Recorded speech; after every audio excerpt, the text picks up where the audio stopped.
You ask Tiger to solve. This deals with linear equations with one unknown. The final result is x equals -23/4.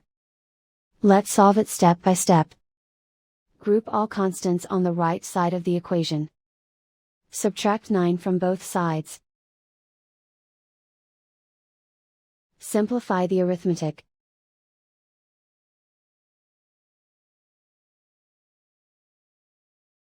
Isolate the x. Divide both sides by -4.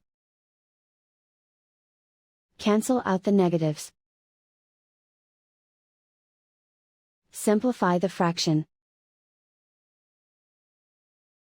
Move the negative sign from the denominator to the numerator. And so the final result is x equals -23/4.